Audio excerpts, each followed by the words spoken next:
Hello, and welcome to episode 17 of the Personal Growth Podcast with Perza and Cole.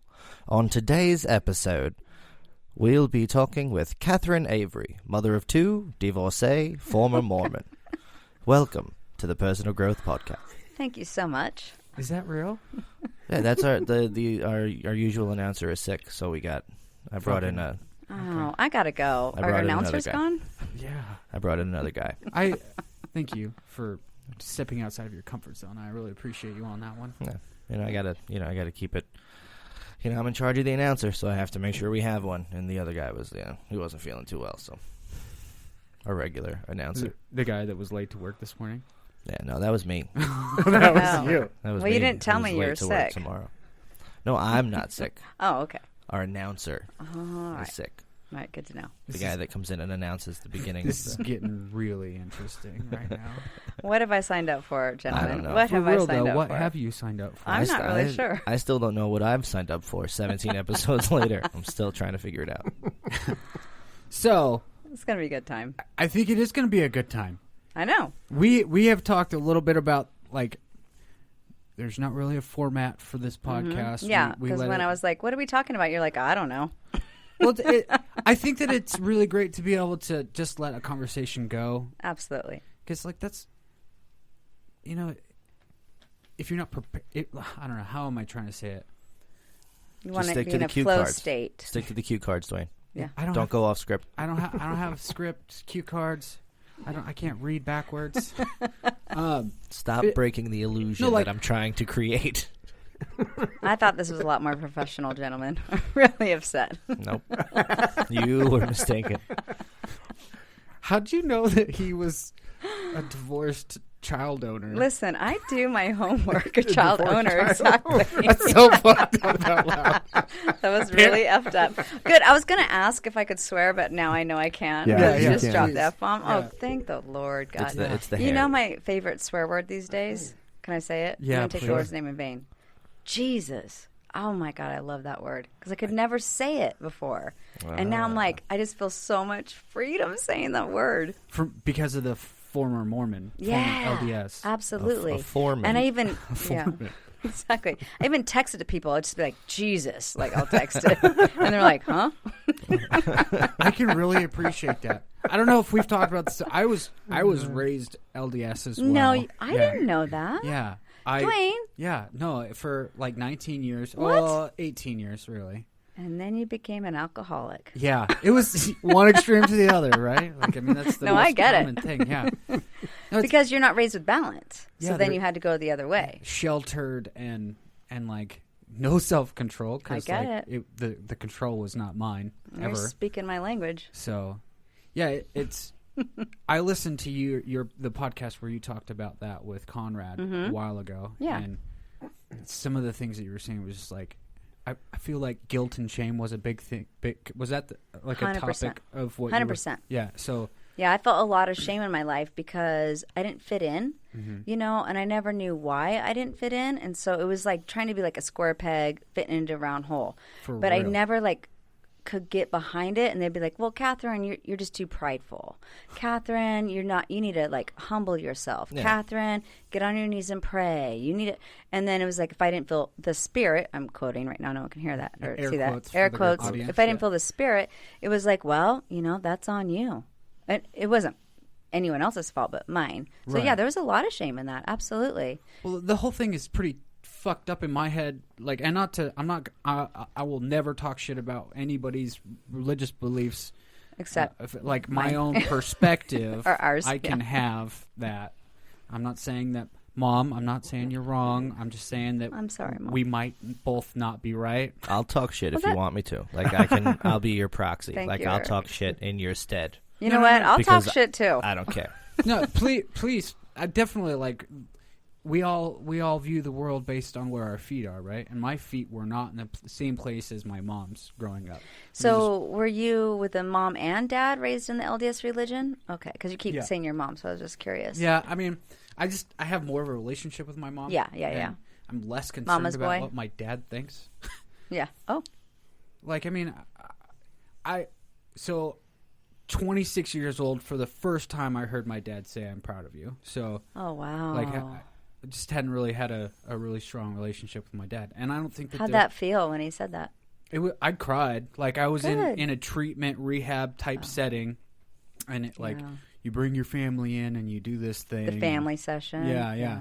And it was healing to whatever extent it could be healing. Yeah. And like just to have him like to verbally hear my father say that, like that was a really big deal. It is a big deal. Yeah, and good for him for saying that. Yeah, you know, I think like my brother and I have totally different perspectives on our upbringing. He's like my little brother's scarred from the relationship that he had with our father. Yeah. And I'm like, well, I was not really there mentally in the same way that my little brother was. Like I started drinking at 18 basically.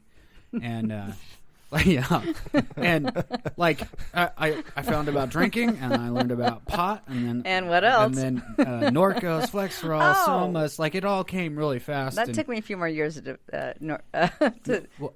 find those out. I jumped right into them, and actually I didn't really jump. I got into a snowboarding accident and tore my rotator cuff. Yeah. There was like overly prescribed narcotics and. Back in the good days. Yeah. And I mean, I was stoked on it.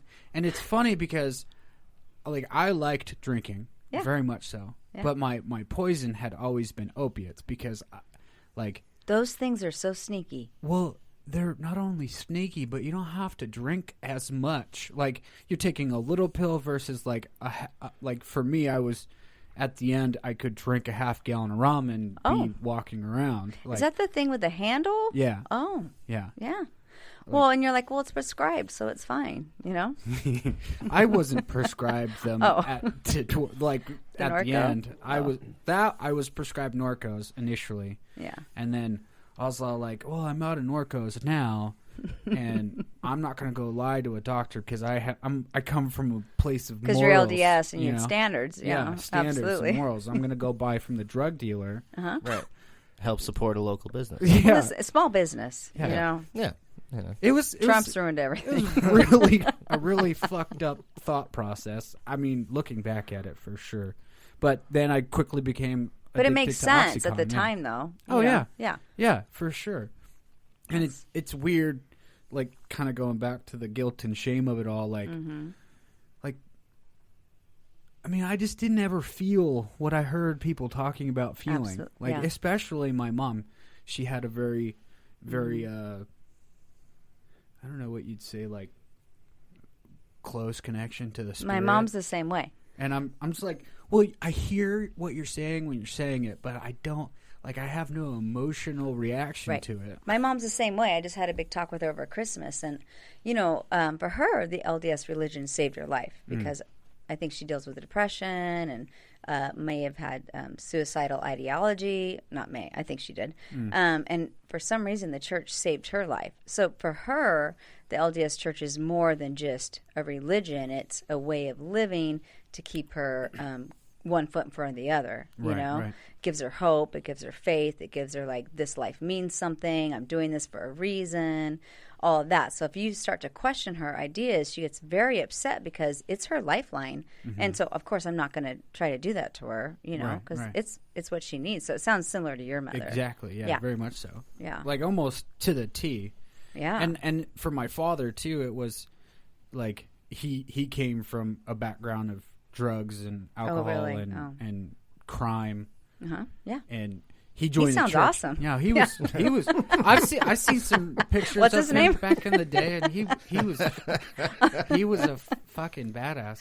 Like, super cool looking dude too. Sounds very similar because my dad was the same way. I mean, I don't think he was into drugs, but I mean, who knows, you know. But he was in the Navy. He drank a lot. He did all that stuff, and then he came home from the Navy, and all of a sudden he was like, I'm going to marry a good Mormon girl, found my mom, and that was it, you know. Yeah.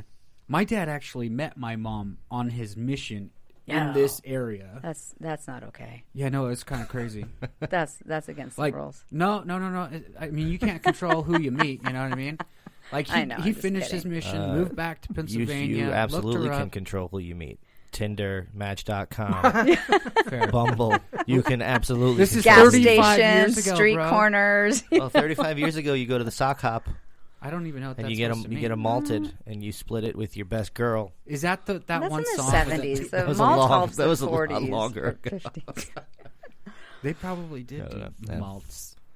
I'm sorry. I didn't mean to interrupt. I had just been quiet for too long, and I had to. Interject. I had to No. say something. Anyway, please continue. I don't even remember what I was saying. You know how I am. Easily distracted. We were talking about guilt and shame and how his mother, how your mom was trying to like get you into it, but you never really got into it. Yeah, like the thing that I enjoyed most about it was that I had a pretty good social group of guys. You know? But that's the great thing about religion, isn't it? Like it gives you a network of people. A community. Yeah, you're like, hey, I'm sick. People bring you soup, you know, like, hey, I need to move. All of a sudden you have like 6 really nice looking young men coming over, you know. Well, with the, I mean, you know. The mafia does that too. Like if you're sick at home, they'll bring you lasagna. God, where were they when I needed that? You need help moving. Because I bet their lasagna lasagna tasted better than the mother of 7. Where were you? Where are you from? I'm from Brooklyn, New York, originally. That's I how knew I liked he's got contacts with the mafia. No, I don't. Come on. I knew I liked him. There is no mafia. What's your last name? Cole. That's Okay, boring. I don't have anything funny to say Yeah, about that. damn right you don't. No, it's I'm Irish on my father's side. Okay. Well, that's a problem. Yeah, Yeah. And he doesn't drink at all. I drink. I just I've don't. seen you in the... I don't drink to excess. Can you like have one and be like, I'm done? Yeah, Oh. what What does that feel like, Dwayne? Fuck you. Well, just Yeah. Why have one? Why? Because that's all my wallet will allow. Oh. It is one or two drinks at a time. Yeah. Plus, I generally have to drive home, so I like to, That's very strange. be prepared for that. I drove home all the time. Right. Well, I mean, I never. I never know when I'm going to get a phone call. Like, God forbid something happens and I have to go to the hospital to, Oh, you mean like with your son? Yeah. Yeah. So I that try to keep a clear head as best I can. Are you lying right now? No. No, he's being for real. Like we've known each other for 2.5 a couple of years. Yeah. And in that entire time, the most I've ever seen you drink is whenever I've mispoured a drink and given it to you. Well, I also don't generally drink when I'm at work, just because I'm working, and it's probably. Yeah, but you've Not done Wait, a lot so of why are you comedy two shows. friends again? Yeah. Like, he doesn't drink at work. He doesn't overdrink. Yeah, I don't know. I'm just kidding. That's because I'm the type of person he wants in his life. I kid. Instead of stumbling. It's like drunk. opposites attract or whatever. Yep. Mm-hmm. Like we're Like so the Paula not- Abdul song? I don't know. Yeah. Yep. I don't know. I don't Straight get. up. Now tell me. I don't there- get. yeah. fucking Pop culture. Thank you. I That got you, word. buddy. That was like a music video with like a cat in it, like an Yep. animated cat, I right? think what was it like? I think it was Mr. Scat Cat or something like that. I think was his name. That's too. I don't know, man. I'm You're gonna look it reaching up. deep for you me. guys, You you would- guys All right. talk. I'm gonna look it up. All right, you get on that phone. Okay, so you had posted a Mm-hmm. video talking about how you were going to get on this show, and you'd ask your followers about any topics. today. Did you get anything? I did. okay. I did. People were talking about. I mean, it's a very broad subject, but like, how do you change your life? And it's like, well, God, So, I think it's good to narrow it down. You know, so most people when they say I'm unhappy, how do I change my life? It usually means they have a lack of purpose. Yeah. Right? Uh-huh. Or no passion, or they don't know what to look forward to when they wake up in the morning, right? MC Scat Cat. Sorry. MC, That's oh, MC Scat damn, Cat. He pulled it. Yeah. Well, he Yeah. didn't pull it. He Googled it. Yeah. But yeah, Anyway, so sorry. people are like looking like, why am I unhappy? Mhm. I think everyone wonders that, right? You know? I mean, we've Yeah. all been there. Absolutely.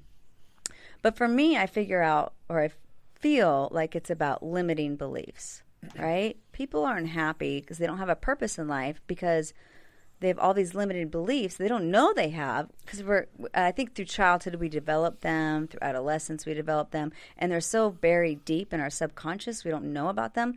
But so because we want to do these things, or we feel a pull to do these things, but we have this distorted thinking, old tapes in our head, limited beliefs, we don't go after it. So as a result, we're effing miserable.